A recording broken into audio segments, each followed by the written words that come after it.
Everyone I meet has a gun to my head. Now, this is a great quote. I won't tell you who said it, but a famous billionaire said, "Everyone that I meet has a gun that's pointed directly at my head, but it's my finger that's on the trigger."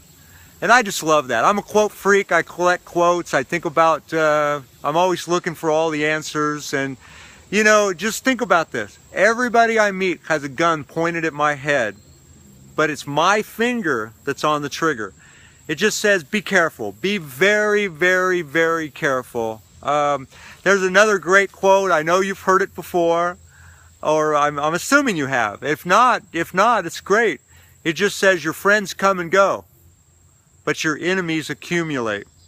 And I love that quote. I've always been partial to that quote. You know, you just be very, very, very careful. There's dangerous people that are out there, and you never know.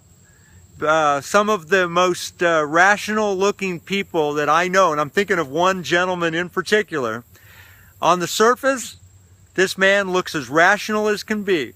And yet I've known him for a couple decades now, over a couple decades, and he's a loose cannon. He's insane.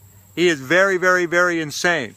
And if you didn't know that, you could be fooled by the way he looks. He just looks like, he looks like the most sane, rational, like a Dilbert kind of character. And yet I've had the misfortune to know him for over 2 decades, and very dangerous individual. So just remember that.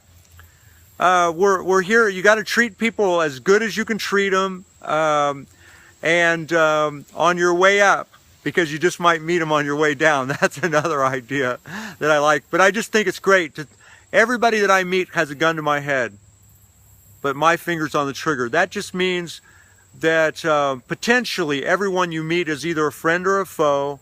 Treat people right. Treat people good. You know, when I think back at my 30-some years in business, and the times when I have not treated people well, when I've lost my temper with them, and I've screamed and yelled and hollered at them and treated them poorly because I got very angry or whatever, I regret all of that now, because ultimately there's better ways to handle the situation. And yelling and screaming at people, especially, I've made the really bad mistake in the past of yelling at staff members in front of other people, really embarrassing them, humiliating them. There's no excuse for that kind of behavior. So hope something I've said here has been beneficial to you. I try to impart the best wisdom I know, and I think that's a great quote. Try to remember it. Get that visual. Everybody you meet has a gun to your head, but your finger's on that trigger. Remember that. Be very careful. There's an obligation, a commitment on your part to try to treat people well. So hope you enjoyed the video. Thanks. If you did enjoy it, reach out to me at heytj.com. That's HEYTJ.com. And thanks again. Bye for now.